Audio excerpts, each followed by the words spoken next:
नमस्कार साथियों, जय हिंद, वंदे मातरम, राम राम। मैं मिस्टर टी आर नाइक आप सभी का commando Raju Marwari YouTube channel पर तहे दिल से हार्दिक स्वागत करता हूं, हार्दिक अभिनंदन करता हूं। तो प्यारे साथियों, अभी इस समय हमारे साथ में कौन कौन जुड़ चुके हैं साथियों। आज के सेशन में हम बात करेंगे गणेश्वर सभ्यता के बारे में, यानी राजस्थान की जो भी प्राचीन सभ्यताएं साथियों जो हमारे टॉपिक्स के अंदर दी गई है साथियों, यानी जो सेकंड ग्रेड और फर्स्ट ग्रेड के अंदर जो टॉपिक के अंदर दी गई है राजस्थान इतिहास के अंदर साथियों, जिसमें हम लोगों ने जो कि कालीबंगा सभ्यता के बारे में पढ़ लिया साथियों, और उसके बाद में आहड़ सभ्यता के बारे में पढ़ लिया। और आज के सेशन में हम बात करेंगे किसके बारे में साथियों, गणेश्वर सभ्यता के बारे में बात करने वाले हैं। उसके बाद में साथियों हमारा एक टॉपिक रहेगा यानी बेराट सभ्यता का, उसके बारे में भी हम लोग जो कि अच्छे से बात कर सकेंगे। और साथियों मैं गारंटी देता हूं कि ये हमारी जो क्लास लेने के बाद में आपका गणेश्वर सभ्यता से एक भी प्रश्न गलत नहीं होगा।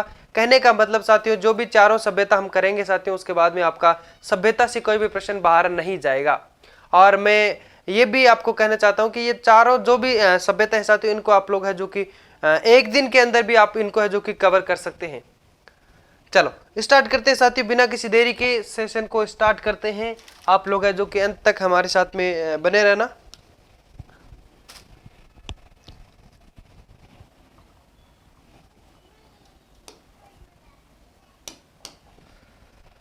चलो साथियों, किन के बारे में पढ़ेंगे आज हम, गणेश्वर सभ्यता के बारे में।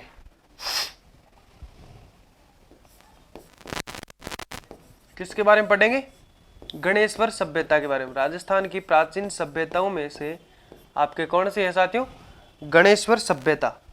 इसके बारे में अगर बात करें साथियों, तो ये कहां पे स्थित है, सबसे पहले इसकी स्थिति जानते हैं। क्या साथियों, स्थिति कहां पे स्थित है भाई, ये है आपके नीम का थाना। नीम का थाना,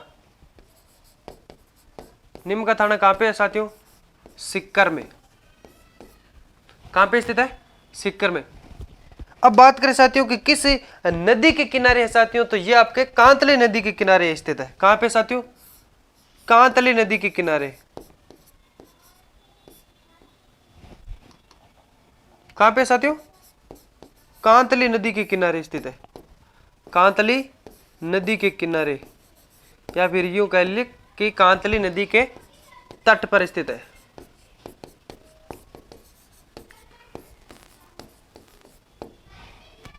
ठीक है साथियों, साथ में आपको है जो कि याद ही हो जाएगा।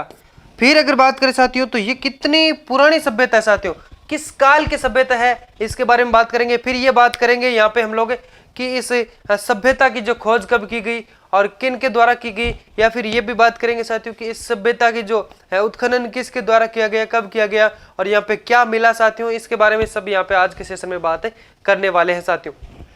तो ये जो सभ्यता है साथियों, आपके कार्बन डेटिंग के अनुसार है जो कि ये सभ्यता कब की मानी जाती है, 2800 ईसा पूर्व, 2800 बीसी जो कि बीसी की मानी जाती है साथियों, बिफोर क्रिस्ट, है ना। और ये सभ्यता का अगर काल की बात करें साथियों, काल कब के साथियों, ये डेंटिंग, कार्बन डेटिंग के अनुसार 2800 है ना, 2800 ईसा पूर्व की है साथियों। किसके अनुसार, कार्बन डेटिंग का। गुरु जी ये क्या होता है, कार्बन रेडियो कार्बन डेटिंग के अनुसार ना,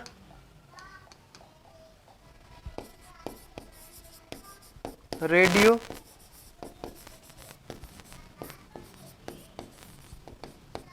रेडियो कार्बन डेटिंग के अनुसार साथियों इस सभ्यताओं का जो काल है वो निर्धारित किया गया है साथियों। आज से मतलब 2800 ईसा पूर्व के जो कि काल के अंदर ये माना जाता है साथियों। कब है, 2800 ईसा पूर्व के काल में माना जाता है। अब ये साथियों किसने निर्धारित किए हैं कि 2800 साल जो कि साथियों हम बात करें तो आपके 2800 ईसा पूर्व के काल की सभ्यता है, किसने निर्धारित किया साथियों, आपके रेडियो कार्बन डेटिंग के अनुसार। मतलब ये मतलब होता है साथियों कि जो जीव जंतु होते हैं वह पेड़ पौधों से प्राप्त जो अवशेष वहां पे मिले हैं, उनसे साथियों निर्धारित जो आयु होती है साथियों, साइंटिस्ट वगैरह है जो कि उनके बारे में पता लगाते हैं कि जो भी वहां पे पेड़ पौधे जो मिले हैं उनको, और जो जीव जंतु की हड्डी वगैरह मिली है और पेड़ पौधों, अब उन बात करें साथियों तो उनसे वो क्या करते हैं, एक निर्धारित आयु निर्धारित करते हैं कि ये कब की है जो कि सभ्यता मानी जाती है साथियों, कार्बन आपके रेडियो कार्बन डेटिंग के अनुसार। तो ये आपके 2800 ईसा पूर्व की के काल की सभ्यता मानी जाती है। और ये किस प्रकार की सभ्यता साथियों, ये कि ताम्र युगीन सभ्यता है। इसके बारे में भी थोड़ी है जो कि अच्छे से बात करेंगे साथियों। किस प्रकार की सभ्यता है? ताम्रयुगीन सभ्यता है।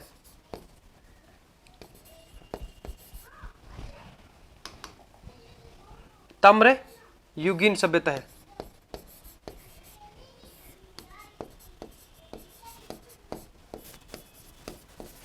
जैसे साथियों हम बात करें तो आपके ताम्रयुगीन सभ्यता तो कौन सी थी?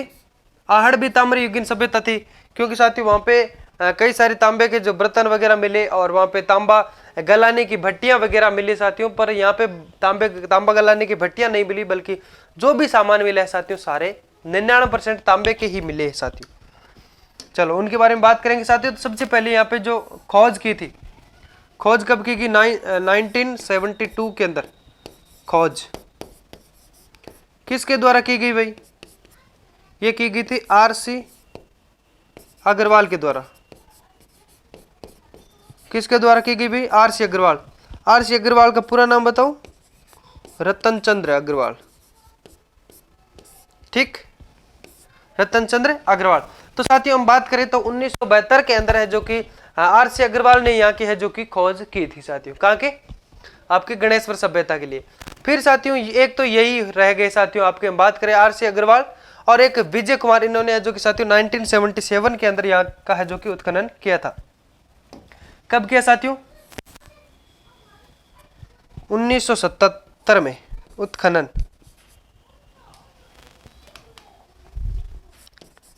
उत्खनन कब किया साथियों? 1977 में। किसने किया साथियों? एक तो आपके आरसी अग्रवाल और वह विजय कुमार ने। आरसी अग्रवाल व विजय कुमार ने।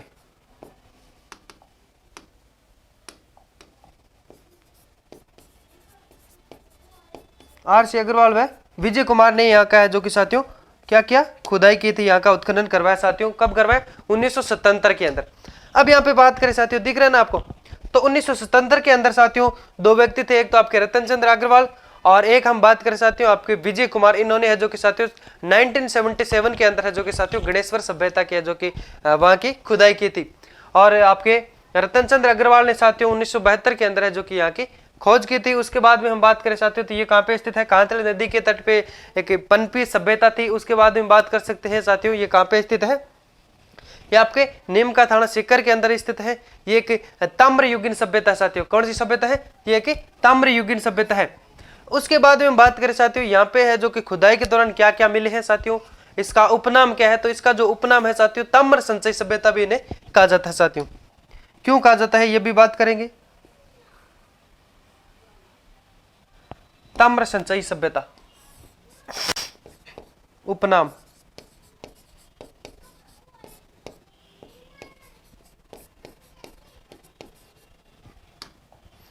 ताम्र संचयी सभ्यता क्या कहा जाता है साथियों? ताम्र संचयी सभ्यता। ये क्यों कहा जाता है भाई? इसके बारे में अगर हम यहाँ पे बात करें साथियों तो ताम्र सभ्यताओं के अंदर जो भी ताम्र सभ्यताएं यहाँ पे राजस्थान के अंदर हुई है साथियों, उसमें सबसे प्राचीन सभ्यता आपकी कौन सी मानी जाती है? गणेश्वर। ताम्र सभ्यताओं के अंदर सबसे प्राचीन जो सभ्यता है साथियों वो कौन सी मानी जाती है? गणेश्वर। ताम्र सभ्यताओं के अंदर ताम्र सभ्यताओं में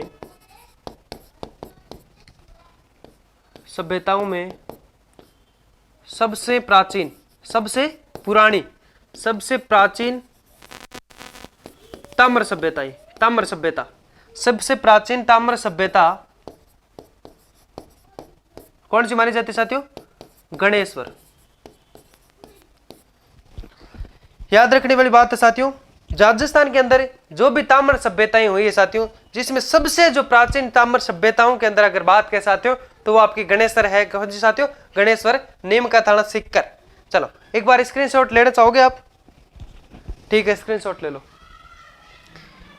यानी साथियों गणेश्वर जो सभ्यता है साथियों इसकी स्थिति की बात करें तो कहां पे स्थित है? ये आपके नीम का थाना सीकर में है, कांतली नदी के तट पे स्थित है।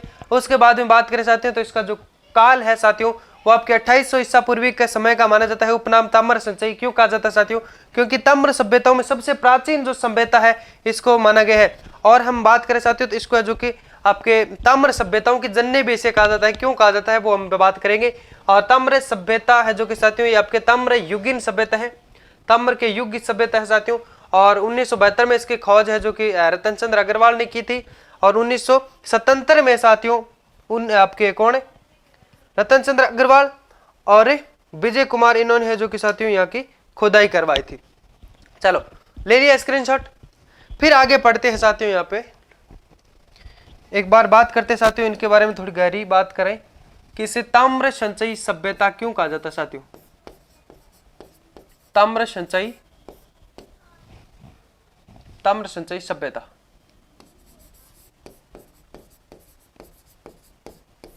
किसे कहा जाता है भाई? ताम्र संचयी सभ्यता कैसे कहा जाता है? गणेश्वर को।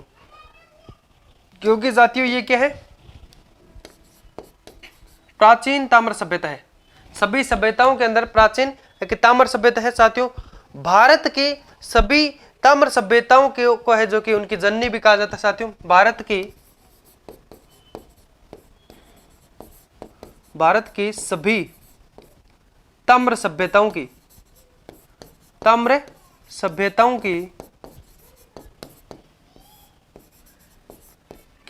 जननी भी इसे कहा जाता है। भारत के अंदर जो भी साथियों ताम्र सभ्यताएं हुई है उनकी जननी भी साथियों आपके गणेश्वर सभ्यता को कहा जाता है। किसे कहा जाता है साथियों? गणेश्वर सभ्यता को कहा जाता है।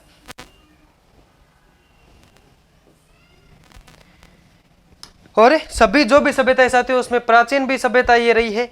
और उसके बाद में हम बात करें साथियों तो ये जो सभ्यता है, क्योंकि यहाँ पे साथियों इसको क्यों सभी सभ्यताओं की जो जननी क्यों कहा जाता है साथियों, क्योंकि यहाँ पर तांबा है वो सर्वाधिक मात्रा में मिला है। क्योंकि साथियों सर्वाधिक मात्रा में यहाँ पे तांबा मिला है। क्यों कहा जाता है साथियों इसे जननी क्यों कहा जाता है? क्योंकि सर्वाधिक मात्रा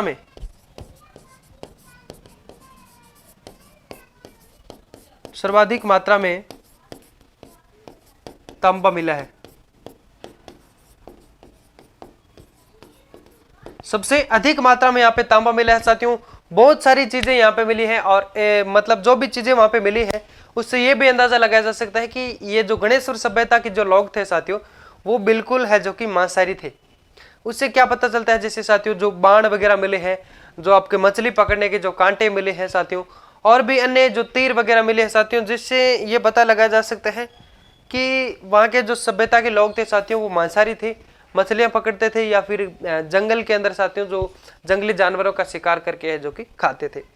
ऐसा हम बात करें साथियों तो ये जो सभ्यता है साथियों तो इसका जब उत्खनन किया था, चलो यहाँ पे थोड़ी बात कर लेते हैं साथियों, फिर देखेंगे क्या मिला था। उत्खनन की हम लोगों ने बात की साथियों, एक बार फिर से बात करें तो उत्खनन कब किया गया? 1977 के अंदर। किसने किया साथियों? आर.सी. अग्रवाल व विजय कुमार ने किया था।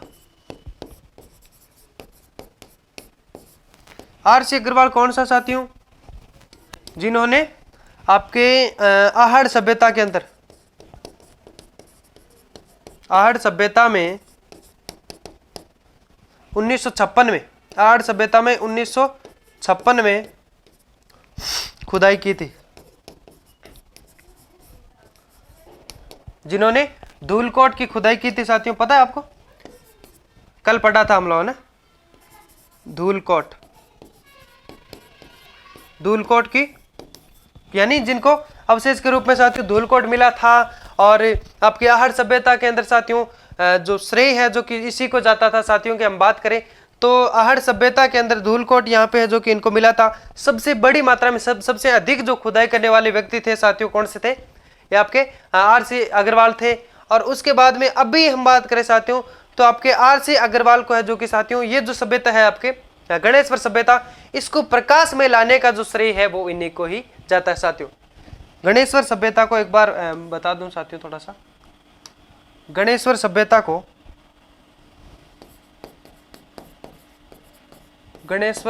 को को प्रकाश में लाने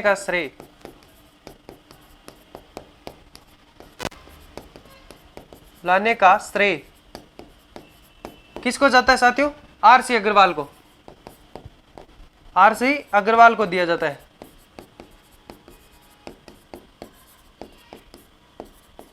समझ में आ गया?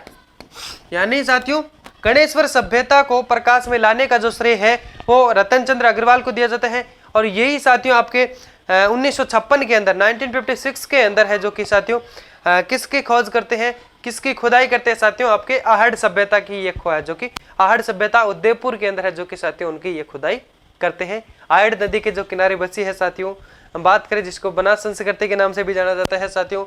और जब वो उदयपुर आपके साथियों आहड़ नदी है, जो कि कहाँ पे साथियों? आपके उदय सागर झील के अंदर गिरने के बाद में साथियों उसका नाम है जो कि बेड़च नदी के नाम से जाना जाता है। और आयड़ नदी साथियों आपकी बनास नदी की सहायक नदी होने के कारण उनको है जो कि बनास संस्कृति या फिर आयड़ संस्कृति के नाम से भी जाना जाता है। फिर यहाँ पे इतनी बात हम लोगों ने कर ली साथियों।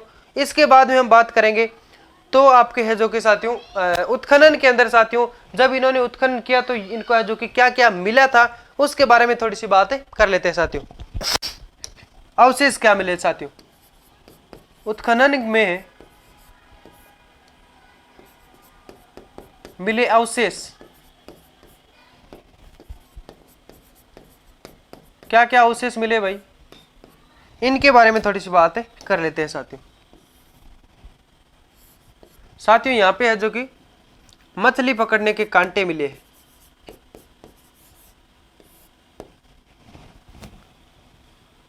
मछली पकड़ने के कांटे,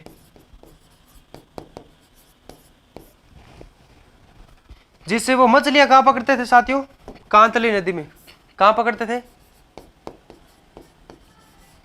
कांतली नदी में। कांतली नदी में क्या करते थे साथियों? मछलियां पकड़ते थे। कांतली नदी में मछलियां पकड़ते थे। कहां पकड़ते थे? कांतली नदी में मछलियां पकड़ते थे साथियों। और क्या मिले हैं यहाँ पे? तीर बाण मिले हैं साथियों। हम बात करें और क्या मिले हैं साथियों? यहाँ पे प्रचुर मात्रा के अंदर साथियों आपके जो ताम्र के आयुध उपकरण मिले हैं साथियों। प्रचुर मात्रा में हम बात करें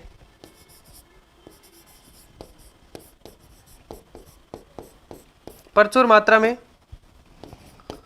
ताम्र आयुध वह उपकरण मिले हैं। उपकरण क्या होगा साथियों? समझ गए? औजार। आयुध का मतलब समझ गए? व्यापन, हथियार। समझ गए? ओके। तो अब हम बात करें साथियों तो यहाँ पे कुछ जो भी सामान मिले हैं साथियों, यहाँ पे जो भी मिले हैं उसमें 99% कितना दोस्तों? 99% तांबे के बने हैं साथियों, सारे है ना। 99% तांबे की मात्रा से बने हैं साथियों। हम बात करें साथियों 99% साथियों तांबे के बने हैं। और कौन सा तांबा साथियों? प्योर तांबा। क्योंकि यहाँ के लोगों के पास हम बात करें तो किसी अन्य प्रकार की कोई जानकारी नहीं थी साथियों कि इस धातु के साथ में कोई और धातु भी मिलाई जा सकते साथियों। 99% तांबा होता था। ये जो भी बने हैं साथियों इनमें है जो कि 99% तांबे के बने मिले हैं। और उनके अंदर साथियों 99% है जो कि तांबा होता था उनके अंदर, यानी किसी अन्य धातु का मिक्सिंग नहीं होता था साथियों। ओके। अब यहाँ पे बात करें साथियों तो और यहाँ पे क्या मिले साथियों? जैसे आपके मछली पकड़ने के कांटे मिले हैं, बाण मिले साथियों। जैसे आपके बाण के नुकीले आगे लगाने वाले होते हैं ना साथियों, तीर होता है, तीर बाण। बाण के आगे जैसे मतलब ये तीर है साथियों, इसकी नुकीली आगे लगाते हैं ना साथियों, ये आपके तांबे की बनी होती है साथियों। ये यहाँ पे मिली है जिससे साथियों लगता है ये कोई शिकार, बड़े जानवरों का है जो कि शिकार वगैरह करते होंगे। और उससे साथियों हम बात कर सकते हैं यहाँ पे जो छेड़ियाँ वगैरह मिली है वो भी आपके किससे बनी है? तांबे से बनी है। और उस तरह करने के फलक भी मिले हैं साथियों।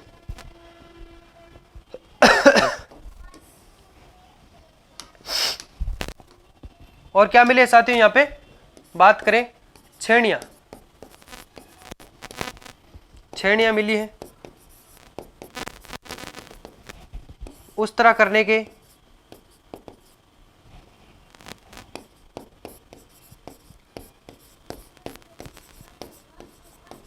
फलक भी मिले साथियों। और उसके बाद में यहाँ पे साथियों है जो कि छेनियां हो गई, और अंगूठियां भी यहाँ पे मिली है साथियों, वो भी किसकी, तांबे से बनी ही। भाले मिले हैं साथियों, तीर मिले हैं, सुइयां मिली है, चूड़ियां भी यहाँ पे प्राप्त हुई है साथियों।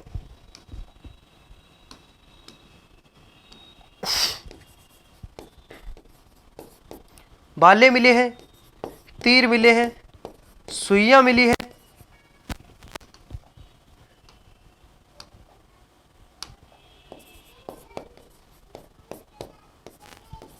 और क्या मिली है साथियों, चूड़ियां भी यहाँ पे मिली हैं, जिनमें बात करें साथियों तो 99% है जो कि किससे साथियों, आपके तांबे की बनी मिली है।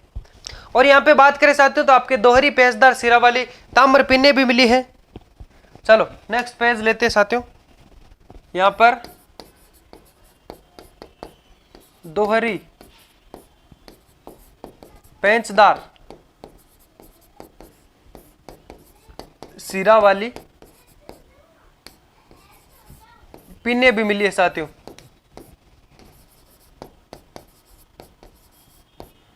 जिनका निर्यात कहाँ करते थे साथियों, जिनके निर्यात यानी साथियों जिनको कहाँ भेजते थे, हम बात करें साथियों तो आपके पश्चिमी और मध्य एशिया में है जो कि निर्यात करते थे साथियों। जिनका निर्यात कहाँ करते थे, पश्चिमी व मध्य एशिया में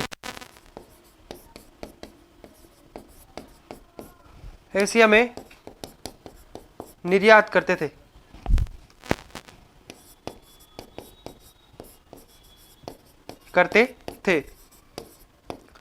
और उनके बाद में हम बात करें साथियों यहाँ पे है जो कि, और यहाँ पे जो तांबा मिला है साथियों, तो यहाँ से जो तांबा है वो आपके मोहनजोदड़ो व हड़प्पा भेजा भी जाता था साथियों।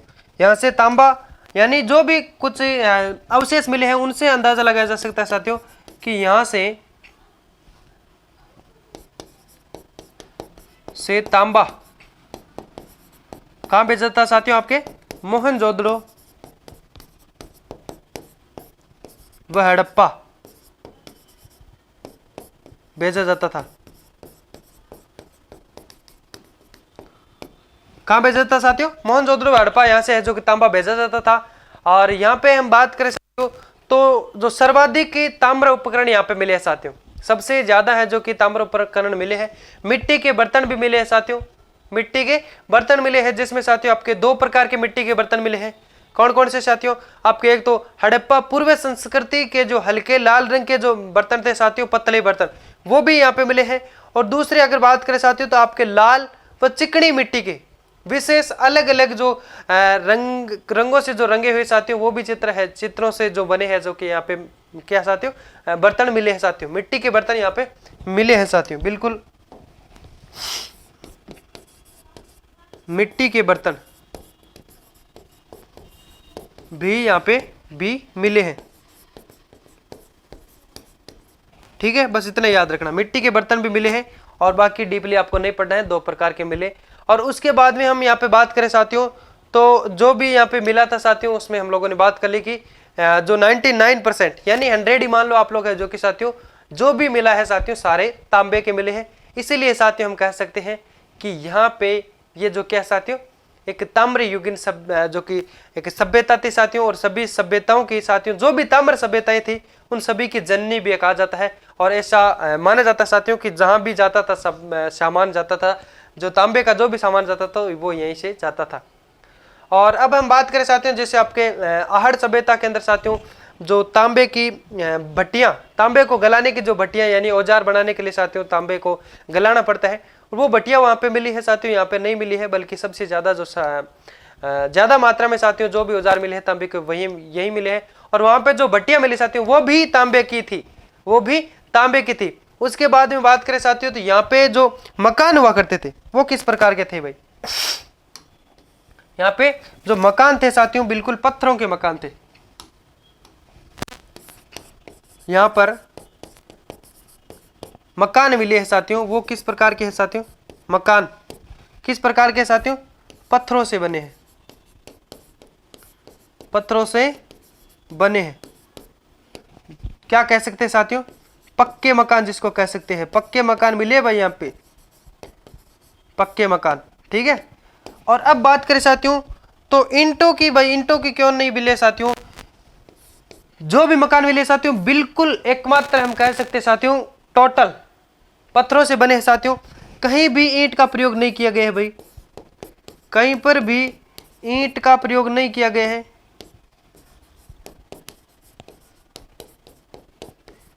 लगता है ईंट के बारे में जानते ही नहीं होंगे, है ना, नहीं किया गया है। और एक चीज और साथियों महत्वपूर्ण बात, यहां पे पत्थरों के बड़े बांध भी मिले हैं। यहां पर अपनी बस्ती को बाढ़ से बचाने के लिए, बाढ़ से बचाने के लिए पत्थरों के बांध भी बनाए, पत्थरों के बांध भी मिले हैं,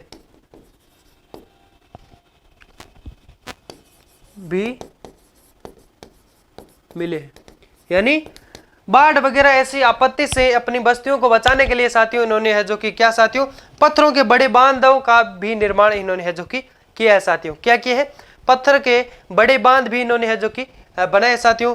और यहाँ पे जो हम लोगों ने बात कर ली साथियों, मिट्टी के बर्तन यानी जो मर्द भांड भी यहाँ पे मिले हैं साथियों। मर्द भांड का मतलब क्या होता है, मर्द का मतलब मिट्टी और भांड का मतलब पात्र, तो यानी मिट्टी के जो बर्तन है वो यहाँ पे मिले हैं साथियों। और ये हम लोगों ने बात कर ली साथियों कि यहाँ पे जो क्या बोले हैं, यहाँ पे जो भी मकान वगैरह बने थे साथियों पक्के मकान थे, कच्चे वगैरह नहीं थे साथियों। और इस सभ्यता को है जो कि साथियों ताम्र सभ्यता की जननी भी कहा जाता है साथियों। एक बार फिर से दोहराए साथियों, है ना।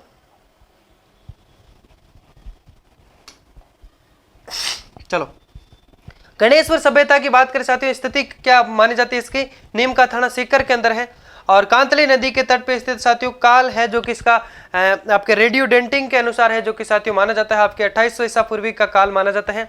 और उसके बाद में उपनाम की बात करें साथियों तो आपके ताम्र संचयी इसे कहा जाता है। क्यों कहा जाता है, क्योंकि साथियों ये सभ्यताओं में सबसे प्राचीन सबसे पुरानी सभ्यता मानी जाती है साथियों। ताम्र युगीन सभ्यताओं के अंदर ये सबसे प्राचीन सभ्यता मानी जाती है साथियों। मैं आशा दिलाता हूं आपको कि जो भी यहाँ पे पढ़ा है साथियों 99% यहाँ पे तांबा था, तो 99% आपको याद हो गया, साथ में हो गया ना।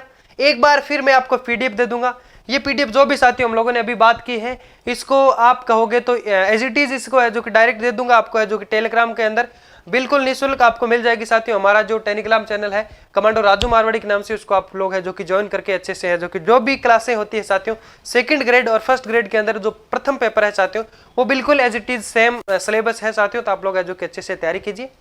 और अब हम बात करें साथियों तो आप लोग ज्वाइन करके पीडीएफ वगैरह जो कि अच्छे से ज्वाइन करके साथियों हम कह सकते हैं डाउनलोड करके, और फिर आप लोग अच्छे से रिवीजन करके अपनी तैयारी को एक सुनहरा साथियों आपकी जिंदगी को है जो कि मौका दे सकते हैं। फिर हम बात करें साथियों यहाँ पे, या फिर आप अगर कहोगे तो इसको है जो कि फॉन्ट के अंदर चेंज करके आपको है जो कि पीडीएफ बना के भेज देंगे। फिर यहाँ पे बात कर सकते हैं साथियों ये जो सभ्यता है, कौन सी सभ्यता साथियों, गणेश्वर सभ्यता।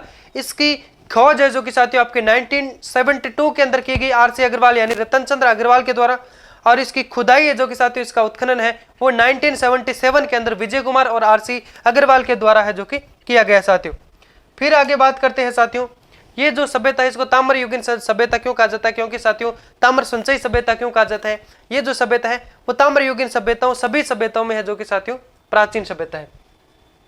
फिर यहाँ पे बात करें साथियों तो ये जो आरसी अग्रवाल था ये कौन है साथियों, इन्होंने है जो कि आर्य सभ्यता के अंदर है जो कि धूलकोट की भी खुदाई की है साथियों। 1956 के अंदर है जो कि इन्होंने साथियों क्या किया था, आर्य सभ्यता की खुदाई की थी। उससे पहले है जो कि साथियों बात करें साथियों 1953 के अंदर जो कि साथियों उसकी पहली खुदाई भी की गई थी। फिर यहाँ पे बात करें साथियों तो इन्होंने जो कि धूलकोट की आहड़ के सभ्यता के अंदर खुदाई की है। सबसे ज्यादा मात्रा में जो खुदाई करने वाले व्यक्ति भी यही कहलाते हैं साथियों। चलो तो फिर नेक्स्ट टॉपिक के अंदर साथियों मिलते हैं, तब तक के लिए एक छोटा सा ब्रेक लेते हैं। बाय बाय, जय हिंद।